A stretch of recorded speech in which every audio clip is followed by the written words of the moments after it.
my fitness background, I am a personal trainer and I am from New York. So I'm New York based and I have a background in corrective exercise and pronatal, and I have a degree in nutrition and exercise sciences. So before this, all these great things that happened. Before that, I was physically active my entire life. So I was playing volleyball. I was competitive with that. I was a dancer. I was a cheerleader.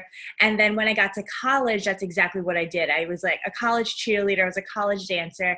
And my dream was to become a physical therapist. So when that dream didn't happen, I was upset. I was in this depressed mode that I couldn't figure out. I couldn't get out of it. And I pulled myself out thinking, oh my gosh, I have this degree in nutrition and exercise science. Why aren't I doing anything with it? Let me just become a trainer. And then long and behold, I fell in love with it. I was like, there's no way that I'm going to change this. Like I want this for the long haul. I want this to be my lifelong career.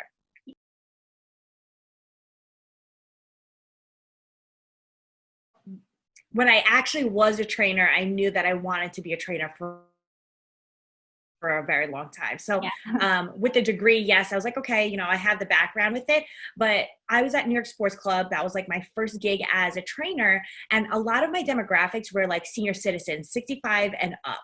And I was like this new trainer and I was like, oh, I wish we could do all these athletic things, but my demographic was older. And my client, I won't say her name, but she said to me after maybe 6 months, she was like, because of you, I can get up from gardening. And I was like, what? I was like, because of me? I was like, no, it's because of you. And she's like, no, you helped me gain so much strength. And that was life-changing for her. And that was life-changing for me too, because I realized, wow, I can have this huge impact and just change one person's life. I can change so many more. Wow. Yeah. It's very fulfilling. Yeah. Yeah, totally.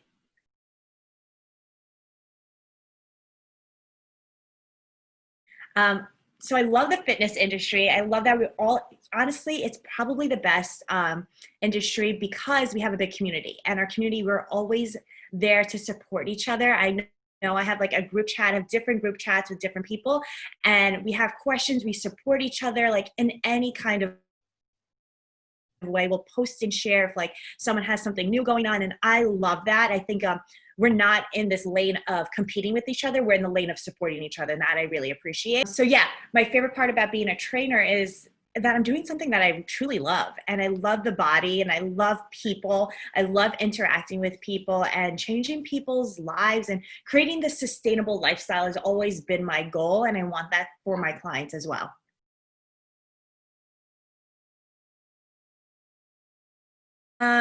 So fitness trainers, what are they struggling with? I think getting out of their head. I think that's one of the main things, that they're scared to post on Instagram because they're scared someone's going to be out there trolling them or saying that's wrong, or they're not feeling confident. And they're just in their head. And I was actually just talking to a trainer now. She wants to do a career change. I say, you just post. You have to be consistent. No one's going to realize who you are and what you have to offer. You have to show up every day, whether it's on social media, whether it's for your clients, whether when you're stepping out of your house. I know I always have to be turned on. When I go to a bagel shop or when I'm getting a cup of coffee, I know that I might see someone or someone's going to ask me a question, and that, I want to present myself as that professional 100% of the time.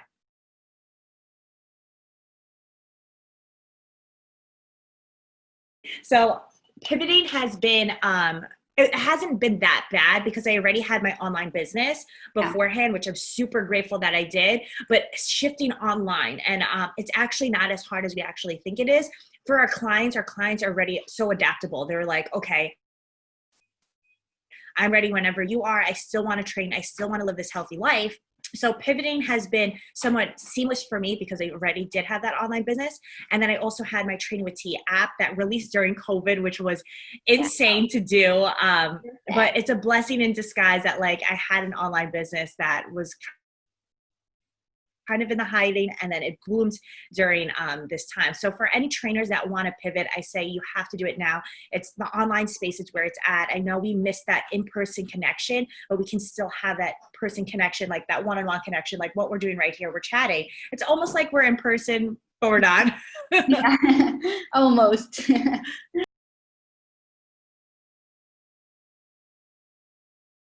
Oh my gosh, it's definitely going to change. And it makes me so sad because like I said, I'm a people's person. People love that interaction. People love to go to classes, meet their friends, see their favorite instructor or trainer, and listen to really good music. I think our industry, it's starting to show, especially in New York City. Gyms are closing down. The gym that I work at closed down. Another gym that I worked at closed down. I was opening up a gym. We closed down. So I think our fitness industry is definitely taking a hit. It's so upsetting. I think the main thing that we can do as a community is support our small businesses, especially these gyms that are suffering. If you can take a class, take a class. If you have that trainer who's running whatever to survive, I say let's support them as much as we can.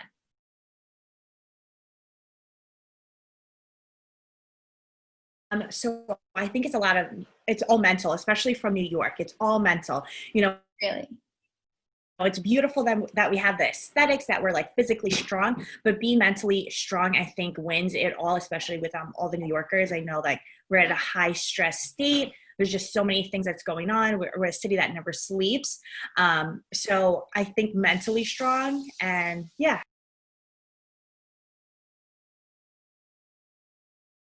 My greatest advice is continue to learn, continue to absorb as much information, and you want to be your best self for your clients or your future clients.